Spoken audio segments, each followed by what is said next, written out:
कभी ऐसा हुआ है कि एक छोटी सी गलती हुई और उसके लिए 5 मिनट लंबी कहानी सुनानी पड़ गई, सिर्फ इस डर से कि कहीं सामने वाला कुछ गलत ना समझ ले। अगर ये जाना पहचाना लग रहा है तो समझिए कि ये सिर्फ ज्यादा बोलने की आदत नहीं है, ये उससे कहीं ज्यादा गहरा है। चलिए आज इसके पीछे की साइकोलॉजी को समझते हैं। एक छोटी सी मामूली सी गलती और उसके पीछे सफाइयों की एक लंबी चौड़ी कहानी। हम में से कई लोग ऐसा करते हैं, है ना? पर सवाल यह है कि आखिर क्यों?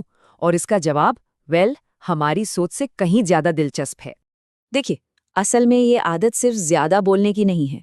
नहीं, ये तो एक तरह का साइकोलॉजिकल डिफेंस मैकेनिज्म है।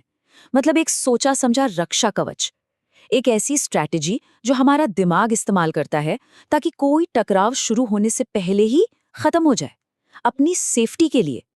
तो इस आदत के पीछे की जो पहली और सबसे बड़ी वजह है वो क्या है? ये एक तरह की रिफ्लेक्स एक्शन जैसी है जो लगभग अपने आप ही शुरू हो जाती है। ये सब कुछ शुरू होता है एक साइकोलॉजिकल स्टेट से, जिसे कहते हैं हाइपर विजिलेंस।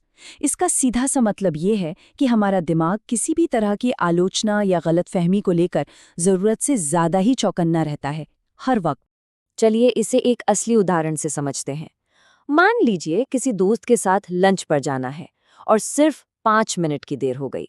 अब एक सिंपल सॉरी की जगह एक पूरी कहानी शुरू हो जाती है कि अलार्म कैसे नहीं बजा, फिर ट्रैफिक कितना भयंकर था और चाबियां तो मिल ही नहीं रही थी। एक तरफ है एक सीधी साधी सिंपल माफी और दूसरी तरफ सबूतों की एक पूरी लिस्ट जो ये साबित करने के लिए है कि गलती हमारी नहीं बल्कि हालात की थी। ये जो छोटा सा फर्क है ना, यही हाइपर विजिलेंस का सीधा नतीजा है। तो सवाल ये उठता है कि ये हाइपर विजिलेंस, ये इतनी ज्यादा सतर्कता आती कहाँ से है? इसकी जड़ में एक बहुत ही गहरा और बहुत ही आम डर छुपा होता है। इस पूरी आदत की जड़ में ना एक ही डर है, गलत समझे जाने का डर। कहीं कोई हमें आलसी न समझ ले, लापरवाह या असभ्य न मान ले। और बस इसी एक डर से बचने के लिए हमारा दिमाग हर छोटी बड़ी बात की सफाई देने में लग जाता है।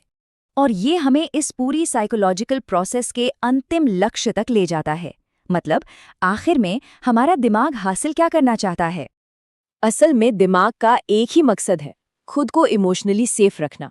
तो ये जो जरूरत से ज्यादा समझाना है, ये दूसरों से बात करते हुए एक तरह से इमोशनल सेफ्टी और कंट्रोल बनाए रखने का एक तरीका बन जाता है। एक और बड़ा कॉमन उदाहरण ऑफिस में देखने को मिलता है। सोचिए किसी कोवर्कर को एक सीधा सा मैसेज भेजा, प्लीज पेज 2 पर फॉर्मेटिंग ठीक कर दें। लेकिन मैसेज भेजते ही दिमाग में घंटी बजती है, कहीं ये सुनने में ज्यादा सख्त तो नहीं लग रहा। और फिर उस घबराहट में क्या होता है, एक के बाद एक कई मैसेज भेज दिए जाते हैं।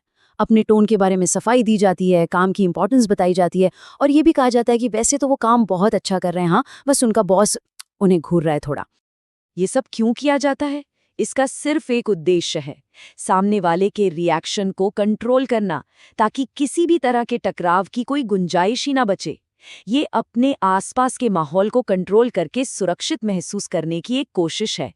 तो अब इन सभी बातों को एक साथ जोड़कर देखते हैं, ये जो पूरी मनोवैज्ञानिक प्रक्रिया है, ये असल में काम कैसे करती है। ये पूरी प्रोसेस एक चेन रिएक्शन की तरह है। सबसे पहले आता है गलत समझे जाने का डर। ये डर दिमाग में हाइपर विजिलेंस को ट्रिगर करता है। ये हाइपर विजिलेंस हमें जरूरत से ज्यादा समझाने पर मजबूर करती है। और आखिरी लक्ष्य सिर्फ एक, इमोशनली सेफ महसूस करना। तो अगली बार जब कोई खुद को जरूरत से ज्यादा समझाता हुआ मिले, तो ये याद रखना जरूरी है कि ये कोई कमी नहीं है, ये बस हमारे दिमाग का हमें इमोशनल चोट से बचाने का एक तरीका है, एक सुरक्षा कवच है। और अंत में एक सवाल जो सोचने पर मजबूर करता है, अगर ये आदत एक ढाल है, एक सुरक्षा कवच है, तो इस कवच को हर समय पहने रहने की कीमत क्या चुकानी पड़ती है? हमारे ऊपर और हमारे रिश्तों के ऊपर इसका क्या असर होता है? इस पर सोचना वाकई जरूरी है।